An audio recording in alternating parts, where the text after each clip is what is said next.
Cuando colapsé en el trabajo, los doctores llamaron a mis padres. Nunca vinieron. En su lugar, mi hermana me etiquetó en una foto, día familiar sin el drama. No dije nada. Días después, todavía débil y conectado a aparatos, vi 74 llamadas perdidas y un mensaje de texto de papá. Te necesitamos. Contesta de inmediato. Sin pensarlo dos veces, llevaba semanas con el presentimiento de que algo andaba mal, pero lo ignoré como siempre. No era la primera vez que ignoraba las señales. Dolores de cabeza, mareos, la opresión ocasional en el pecho, porque la verdad es que no creía poder permitirme bajar el ritmo. No cuando estaba ayudando a cubrir la mensualidad del coche de mi mamá. No cuando mi hermana Melissa me mandaba mensajes cada 2 días pidiéndome un prestamito rápido. Y definitivamente no cuando mi papá seguía fingiendo que el pago atrasado de su hipoteca era mi responsabilidad. Esa es la parte que la gente no entiende. Ven las publicaciones de familias perfectas y piensan que todo está bien. No saben lo que es crecer como el único hijo en una casa donde siempre eres el personaje de fondo. Mis hermanas, Melissa y Paige, podían chocar un coche y de alguna manera terminar recibiendo elogios por aprender algo valioso. Una vez gané un premio estatal de ingeniería y la única respuesta de mi mamá fue: «Ah, qué bien. ¿Le diste las gracias a tu maestro?». Ya ni siquiera quería reconocimiento, solo quería algo a cambio. Quizás una pizca de gratitud, pero eso no estaba en mis cartas. Así que trabajé los fines de semana, cubrí cuentas que no debería haber cubierto, y me decía a mí mismo que todo estaba bien. Hasta ese lunes por la tarde, estaba en mi escritorio, a mitad de la preparación de una presentación para un cliente importante. Recuerdo levantarme para tomar una carpeta de la impresora, y luego, nada, solo oscuridad. Desperté con el sonido de pitidos, luces frías, cables pegados a mi pecho, una enfermera ajustando un suero. Fue surrealista, como uno de esos momentos que crees que solo pasan en las películas, pero era real. Y no fue un ataque de pánico, ni deshidratación, ni agotamiento. Fue un evento cardíaco en toda regla. El doctor dijo que podría haber sido peor si no me hubiera desplomado justo ahí en la oficina. Alguien llamó al 911 de inmediato. Mis compañeros de trabajo fueron la razón por la que seguía respirando. El personal del hospital fue increíble, amables, profesionales. Y cuando se dieron cuenta de que no tenía a nadie a mi lado horas después, me dijeron que ya habían contactado a mis contactos de emergencia, mis padres. Esperé 2 días. Nada, ni mensajes, ni visitas, ni llamadas. Luego, al tercer día, desperté de una siesta y revisé mi teléfono, pensando que tal vez se había caído la señal. Solo había una notificación, una etiqueta en Instagram. Era de Melissa, una foto de ella, Paige y nuestros padres, todos sonrientes, sentados alrededor de una mesa de picnic en el lago. Mi mamá incluso había preparado sus famosos huevos a la diabla. El pie de foto me golpeó más fuerte que el colapso. Día familiar sin el drama. Y sí, me etiquetaron, como si yo fuera un chiste interno, como si no estuviera medio muerto en una cama de hospital mientras ellos se reían comiendo ensalada de papa. No respondí. Me quedé mirando la pantalla hasta que se atenuó. Algo se rompió dentro de mí ese día, no de una manera ruidosa y furiosa, sino de una manera silenciosa y definitiva, como una puerta que se cierra sin intención de volver a abrirse. Seguí recuperándome, lentamente. Los doctores monitoreaban mi corazón y me hacían pruebas. Apenas hablaba, a menos que fuera necesario. Y aún así, ni una sola palabra de mi familia. Hasta que 4 días después, me desperté con 74 llamadas perdidas. Y un mensaje de mi padre. «Te necesitamos», contesta de inmediato. Sin disculpas, sin un «¿cómo estás?». Solo esas palabras. No sé qué esperaba, pero ni siquiera lo dudé. Me senté, todavía débil, todavía conectado a los aparatos, y sin pensarlo 2 veces, les devolví la llamada, pero no a ellos. Llamé a otra persona. Me quedé mirando el mensaje de mi padre durante quizás 1 minuto entero. «Te necesitamos», contesta de inmediato. 4 días sin una palabra. 74 llamadas perdidas. Pero eso era lo primero que decían. No un «¿cómo estás?», no un «¿estás bien?». No sentí pánico, no sentí nada. Solo esa calma mortal que reemplazó cualquier emoción que solía activarse en momentos como ese. Entonces recordé un número que no había usado en mucho tiempo, uno que había guardado bajo un nombre que nunca borré, Abue. No lo había llamado en meses, no porque no fuéramos cercanos, sino porque sabía lo que pensaba del resto de la familia. Y me había dado demasiada vergüenza admitir que tenía razón, otra vez. Pero esa mañana lo llamé. Contestó al segundo timbre, como si hubiera estado esperando. No me preguntó cómo estaba,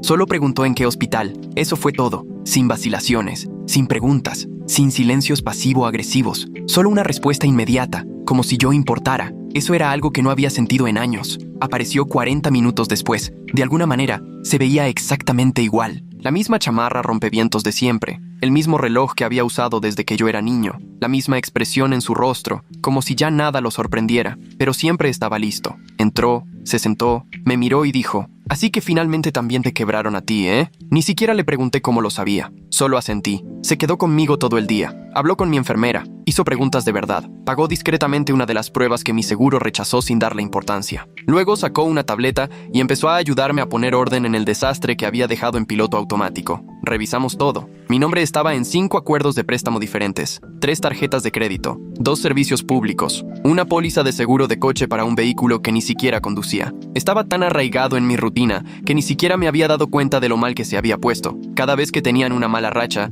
yo intervenía en silencio, automáticamente, porque pensaba que eso era lo que significaba la familia, arreglar los problemas y no esperar nada a cambio. Pero el asunto es que ellos esperaban que lo hiciera, y cuando no lo hacía, o no podía, yo me convertía en el problema, el drama. Empezaba a darme cuenta de que no solo se habían apoyado en mí, se habían apoyado a través de mí. Ni siquiera era una persona para ellos, era una válvula de escape, un cajero automático, un fracaso familiar en el que solo podían confiar mientras yo no les recordara lo que me debían a cambio. Mi abuelo me ayudó a redactar una lista, cada cuenta, cada conexión. Luego empezamos a cerrarlas, una por una. Cancelé la transferencia automática a la cuenta de cheques de Melissa. Solía decir que apenas le alcanzaba, pero había volado a Miami 3 veces este año y lo había publicado cada vez. Ya podía hacerse cargo de sus propias cuentas. El depósito de la renta de Paige, cancelado. El seguro del coche de mi mamá, podía llamar ella misma a la aseguradora. Eliminé la información de mi tarjeta y cambié la contraseña. Y el préstamo que confirmé para Melissa, ese que convenientemente había dejado de mencionar durante meses, lo marqué. Presenté un reporte de fraude, no porque intentara arruinarla,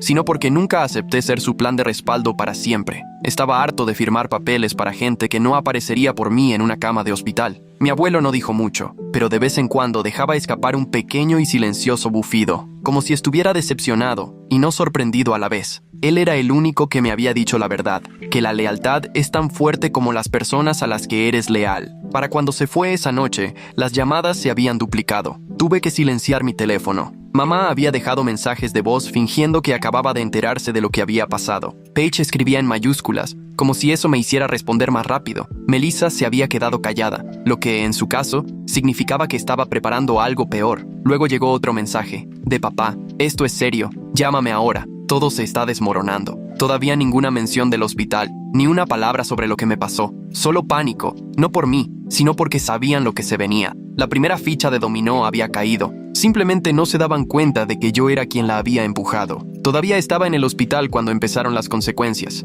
Al principio, fueron los mensajes de voz, una docena, luego 2, luego tantos que dejé de revisarlos. Puse uno en altavoz solo para ver si algo había cambiado. Era mi mamá. Dijo: «No sé qué intentas demostrar, pero esta no es la forma de hacerlo». Ese era el tono, no de miedo, no de preocupación, solo frustración porque el cajero automático estaba descompuesto. Melissa escribió después, sin palabras al principio, solo una captura de pantalla de su cuenta de cheques. El saldo era de $2.09. Luego lo acompañó con: «¿Qué diablos está pasando? Arregla esto». Me quedé mirando la pantalla. Sentí la ira subir por un segundo, y luego la dejé caer. No era nuevo, solo era más ruidoso ahora. Paige intentó un ángulo diferente. Su mensaje fue más largo, más emotivo. Dijo que no sabía qué drama estaba pasando, y que nos amaba a todos y quería paz. Terminó con: «Por favor, no me castigues por cosas que no hice», lo cual era gracioso, considerando que la última vez que hablamos puso los ojos en blanco cuando le dije que no podía confirmar otro contrato de arrendamiento. Dijo que me estaba poniendo difícil. Luego me dejó de hablar durante 3 meses, pero fue mi papá quien finalmente cruzó la línea. Se presentó en mi apartamento.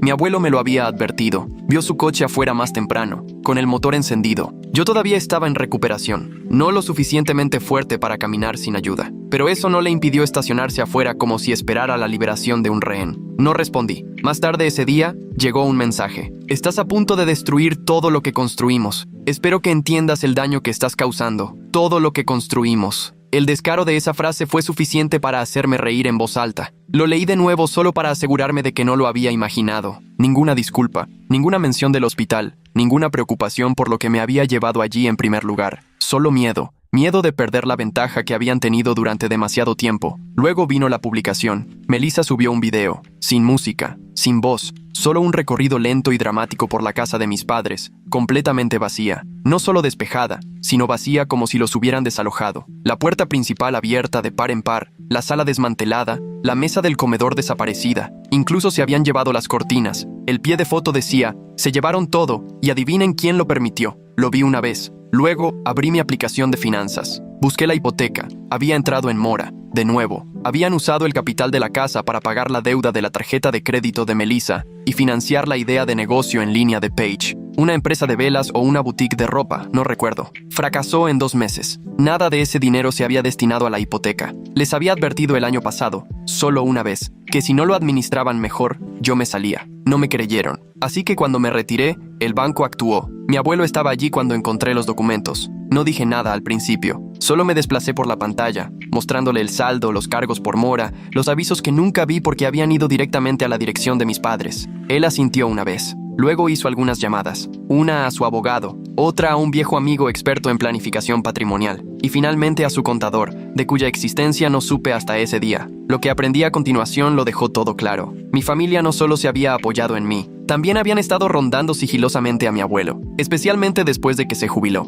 Paige lo había llevado a almorzar 2 veces, algo que nunca hacía. Melissa le llevó un regalo de Navidad el año pasado por primera vez en una década. Mamá insinuó durante una de sus llamadas que él debería empezar a pensar en lo que es justo. Él lo vio venir todo. Se había preparado en consecuencia. Cada activo, cada fideicomiso, cada propiedad que poseía, ya lo había movido, no para castigarlos, para protegerlo, de ellos. Y ahora, había movido la mayor parte a un nuevo nombre, el mío, no como un regalo, no como una recompensa, sino porque yo era el único que no lo había pedido. Había demostrado, dolorosa y claramente, que podía sobrevivir sin ello, que no me sentía con derecho a un centavo, y en sus palabras, eso me convertía en el único digno de ello. Esa noche, Melissa apareció en el hospital. No estaba en la lista, así que la seguridad no la dejó entrar, pero la vi por la ventana. Estaba paseando por el estacionamiento, con el teléfono en la mano, hablando claramente con alguien, probablemente Paige. Llevaba gafas de sol, aunque estaba oscureciendo, como si se estuviera preparando para una confrontación que nunca ocurrió. Se fue después de 15 minutos. Supuse que ese era el final. Luego, un último mensaje llegó 1 hora después. Si no arreglas esto, te juro por Dios que te vas a arrepentir. Sin emojis, sin corazones, sin hashtags, solo esa frase. Y no me afectó como ella pensaba. No me sentí amenazado, ni asustado, ni acorralado. Por primera vez no sentí nada. Había dejado de intentar ser el hijo, el hermano, el que arreglaba todo. Ahora simplemente era libre. Empezó con un golpe en la puerta de la habitación del hospital. Supuse que era una enfermera. No lo era. Un miembro del personal entró, con aspecto un poco incómodo, y dijo: «Hay una mujer abajo que dice ser su representante médico. Dice que es su hermana y que necesita hablar con su doctor de inmediato». La miré confundido al principio. No había puesto a nadie de mi familia inmediata como contacto de emergencia, solo a mi abuelo. Pregunté quién era. Revisó las notas. Paige. Casi me río. No me había escrito en días. No me había visitado. Ni siquiera había reconocido que estaba en un hospital hasta que le corté la ayuda para la renta. ¿Y ahora intentaba hablar por mí? Les dije que nadie estaba autorizado. El hospital estuvo de acuerdo y pidió a seguridad que la escoltara fuera, sin dejarla acercarse a mi habitación. Pensé que solo era ella siendo dramática. Estaba equivocado.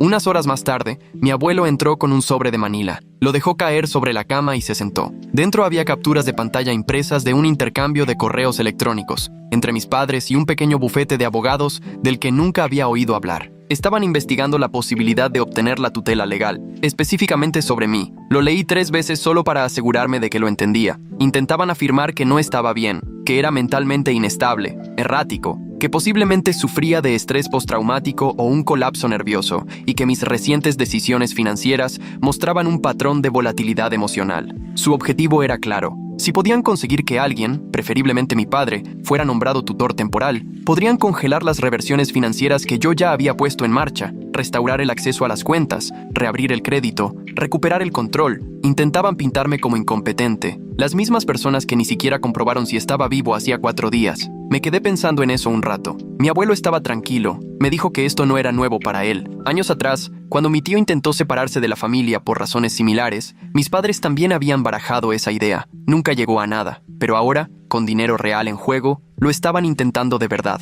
No llamaban porque les importara. Llamaban porque estaban acorralados. Me quedé en silencio el resto del día. No de una manera triste, sino concentrada. Algo hizo clic en mí. Había pasado toda mi vida esperando que despertaran, que se dieran cuenta de lo mucho que daba, que tal vez incluso se disculparan, pero no estaban despertando. Estaban tratando de reescribir la historia para convertirme en el villano. Así que hice una lista. Cada cuenta, cada activo compartido, cada pago que había configurado para ayudar a lo largo de los años. Mi abogado, el que mi abuelo me presentó, vino esa noche con la documentación ya en mano. Presentamos los documentos a la mañana siguiente, una orden de cese y desistimiento para mis hermanas y mis padres, prohibiéndoles contactar a cualquiera de mis médicos o intentar hacerse pasar por representantes médicos, una alerta de fraude en cada institución financiera donde alguna vez tuve acceso compartido con algún miembro de la familia, una barrera de restricción sobre transferencias de propiedad vinculadas a mi nombre. Si alguien intentaba vender o mover un activo que yo había confirmado, se activaría un congelamiento legal. También hice que mi departamento de recursos humanos moviera todos mis depósitos directos a un nuevo banco, uno que ellos no sabían que existía, bajo un fideicomiso de tenencia creado por el asesor patrimonial de mi abuelo. Fue la primera vez en mi vida que me sentí seguro. Luego vino el siguiente golpe. Paige publicó un video. Su maquillaje estaba corrido, la iluminación era terrible y la cámara temblaba lo justo para parecer espontáneo. Empezó sollozando y terminó mirando directamente a la lente. No dijo mi nombre, pero dijo lo suficiente. Hay alguien en nuestra familia que está pasando por algo oscuro. Estamos tratando de ayudarlo, pero está atacando y lastimando a la gente. No queremos perderlo, pero tampoco podemos seguir dejando que destruya todo lo que hemos construido. Todo lo que hemos construido. Era esa misma frase otra vez, como si yo simplemente hubiera entrado en su imperio y apagado las luces. El video se hizo viral rápidamente. Sus amigos empezaron a comentar. Primos con los que no había hablado en años me enviaron mensajes de texto crípticos. Incluso un antiguo compañero de trabajo me escribió preguntando si todo estaba bien. Melissa lo reposteó con un emoji de corazón y las palabras: todos estamos rezando por la paz. Paz. Después de que intentaron tomar el control de mi vida, mi dinero, mi salud, no estaban rezando por la paz. Estaban rezando para que yo cediera, pero no lo hice. En cambio, publiqué algo propio, solo una foto. Yo, sentado en la cama del hospital junto a mi abuelo. Nada dramático, sin un pie de foto largo, solo. A veces el silencio no es debilidad, es contención. Sin hashtags, sin etiquetas, sin drama. Pero sabía que les llegaría, y así fue. 2 horas después, Melissa llamó. No contesté. Volvió a llamar. Luego Paige. Luego mi mamá. Todas llamadas perdidas. Luego llegó un último mensaje de mi padre. No queríamos que llegara a esto. Nos estás obligando a hacer cosas que nunca quisimos hacer. Todavía no lo entendían. Todavía pensaban que estaban al mando, pero no tenían ni idea de lo que se avecinaba. La carta llegó 2 días después, entregada en mano en el hospital, sellada en un sobre blanco impecable. La abrí pensando que tal vez, estaban contactándome con algo humano. En cambio, era algo legal. Un aviso de intención de solicitar una tutela de emergencia sobre mí. Lo leí 2 veces antes de decir nada. Afirmaban que no estaba mentalmente apto para manejar mis propias finanzas, que mi comportamiento reciente y errático, es decir, el acto de cortarles el dinero, era prueba de que estaba en una espiral descendente. La carta citaba angustia emocional, incapacidad para cumplir con las obligaciones y preocupaciones de la familia inmediata sobre mi estabilidad mental tras un evento cardíaco. Intentaban tomarlo todo, oficialmente. Llamé a mi abogado de inmediato. No se sorprendió. Dijo que esto no era raro en familias conflictivas, especialmente cuando alguien rompe el ciclo de dependencia. Me dijo que esperaban presentar una petición de emergencia antes de que yo pudiera comparecer ante el tribunal. Si lo hacían en el momento justo, y yo perdía la ventana para responder, un juez podría concederla temporalmente. Lo que no sabían era que mi abuelo y su equipo legal ya se habían movilizado. Presentamos una respuesta preventiva con declaraciones notariadas de mis médicos, confirmando que estaba mentalmente estable y en pleno control de mis decisiones. Presentamos pruebas de ingresos, registros de comunicación y una carta de mi empleador que declaraba que había tomado tiempo libre voluntariamente y que seguía empleado activamente. La audiencia fue cancelada antes de que siquiera llegara a la agenda del tribunal. No tenían nada. Su abogado se retiró discretamente. Probablemente se dio cuenta de que le habían vendido una historia familiar lacrimógena y no quería las repercusiones profesionales. Pero eso no detuvo la campaña de difamación. Empecé a recibir mensajes extraños de antiguos conocidos. Una chica con la que salí años atrás me escribió diciendo que lamentaba saber que estaba pasando por un mal momento. Un excompañero de trabajo me envió un correo electrónico preguntando si necesitaba ayuda para recuperarme. Fue entonces cuando me di cuenta de que ahora estaban intentando otra cosa, cambiando la narrativa, convirtiendo mi hospitalización en un colapso nervioso, pintando mi silencio como prueba de que había perdido el juicio, presentándose a sí mismos como los únicos que intentaban ayudar, y podría haber funcionado si no fuera por lo torpemente que lo hicieron. Melissa no pudo mantener la boca cerrada. Paige no pudo resistir la atención. Publicó otro video, esta vez a toda producción. Iluminación emotiva, música de piano de fondo, filtro suave. Habló de cómo la enfermedad mental no siempre se ve como crees, de cómo algunas heridas son invisibles y de cómo ella solo quería a su hermano de vuelta. Nunca dijo mi nombre, pero no tuvo que hacerlo. Sus seguidores lo entendieron al instante. La sección de comentarios estaba llena de simpatía. Mensajes como, eres muy fuerte, rezando por tu familia, tienes suerte de tenerte. Entonces un comentario lo cambió todo. Alguien publicó una captura de pantalla del antiguo pie de foto de Melissa, día familiar sin el drama, junto al video de Paige llorando. El texto decía, entonces, ¿dónde estaba toda esta preocupación cuando él estaba realmente en el hospital? Explotó. Los comentarios dieron un giro. La simpatía se convirtió en indignación. La gente empezó a investigar las publicaciones pasadas de Melissa, las cuentas de negocios de Paige, el antiguo trabajo público de mi padre. Lo que encontraron no fue bonito. Melissa me había etiquetado en esa publicación del día familiar mientras yo estaba en la UCI. Paige había tuiteado hacía 2 años sobre los gorrones que fingen traumas. Mi mamá había publicado una foto de una cena de cumpleaños justo un día después de que los médicos la contactaran sobre mi colapso. Todo resurgió. Jen, una vieja amiga de la secundaria a la que no había visto en años, me contactó. Dijo que ahora trabajaba en medios. Recordaba cómo eran las cosas con mi familia en ese entonces, lo tenso que siempre parecía todo, incluso cuando éramos adolescentes. Dijo que Internet solo permitiría que las mentiras llegaran hasta cierto punto, y no lo hizo. La gente empezó a hacer preguntas de verdad. La pequeña boutique en línea de Paige, bombardeada de malas críticas, clientes exigiendo reembolsos, influencers abandonando discretamente sus colaboraciones con ella. Los patrocinios de Melissa se desvanecieron en días. Una marca con la que había trabajado dejó de seguirla después de etiquetarla en una publicación de disculpa. Incluso el lugar de trabajo de mi padre se vio afectado. Uno de sus clientes había visto los hilos virales y lo mencionó durante una reunión. Él se puso a la defensiva. Se notificó a recursos humanos. Al final de la semana lo pusieron en licencia. Luego lo despidieron por completo. Todo lo que habían construido sobre la base de mentiras y privilegios se estaba desmoronando frente a ellos. Fue entonces cuando mi mamá finalmente rompió su silencio. Envió un solo mensaje de texto.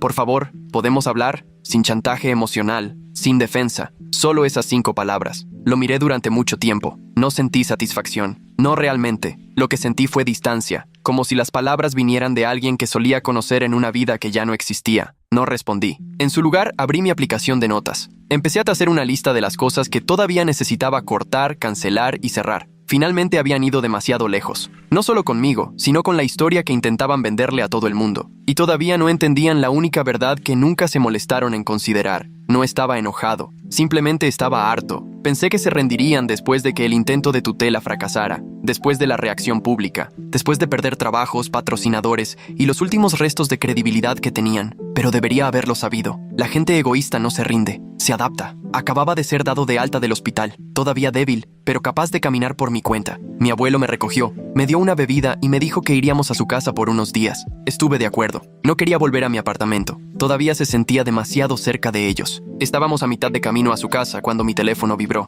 Era de un número desconocido. Deberías venir a la casa. Necesitamos hablar. Urgentemente. Era Paige. Lo borré sin responder. Luego, 2 horas después, Jen me llamó. Su voz era aguda, urgente. Me dijo que revisara Facebook. Habían publicado algo. Melissa, Paige, mi mamá, todas de pie frente a la vieja casa. Detrás de ellas, un camión de mudanzas. Mi papá, a un lado, sosteniendo una caja. Parecían devastados. Lágrimas falsas. Sudaderas sucias. El pie de foto fue escrito por Melissa. Perderlo todo duele, especialmente cuando es porque tu propia sangre te ha traicionado. Pero lo perdonamos. Sigue siendo nuestro hermano. Solo queremos que vuelva a casa, antes de que sea demasiado tarde. Los comentarios eran una zona de guerra. La mitad eran extraños ofreciendo apoyo. La otra mitad eran personas que los estaban desenmascarando. Ni siquiera me habría importado hasta que vi la última foto de la publicación. Una foto enmarcada de mi infancia en manos de Paige, con un pie de foto debajo que decía: estamos guardando una habitación lista. La familia es para siempre. No sabía si estar enojado o simplemente perturbado.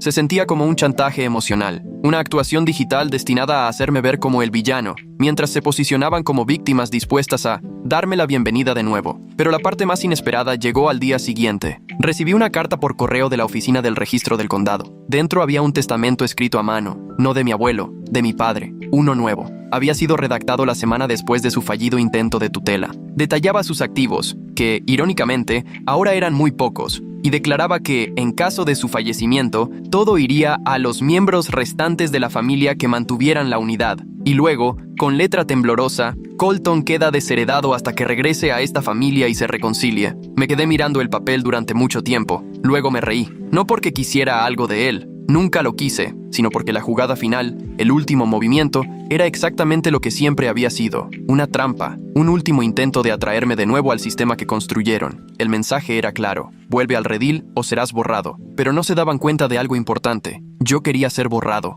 así que hice que mi abogado enviara una carta de respuesta. Incluía una renuncia legal a cualquier reclamo sobre la herencia, un aviso de no contacto permanente y un documento firmado que los eliminaba como contactos de emergencia o parientes más cercanos para cualquier asunto médico o legal relacionado conmigo. Fue simple, directo, final. Intentaron atraerme con la culpa, con las redes sociales, con el dinero y finalmente con el legado. En lugar de eso, elegí la paz. Mi abuelo y yo nos mudamos de estado 2 semanas después. Dijo que quería volver a ver las montañas. Compramos una pequeña cabaña en las afueras de un pueblo tranquilo. Tomé un trabajo remoto, reduje mis horas, empecé a leer de nuevo, a respirar de nuevo. De vez en cuando, alguien del pasado intenta contactarme. Un primo, un antiguo vecino, alguien que se pregunta qué pasó realmente. Nunca lo explico, porque la gente como Melissa, Paige y mis padres son buenos contando historias. Historias en las que siempre son los heridos, siempre los traicionados, siempre los abandonados por alguien cruel y problemático. Que se queden con su historia. Yo tengo la verdad. ¿Y la paz? La paz es mejor que ser amado por gente que solo te ama cuando eres útil.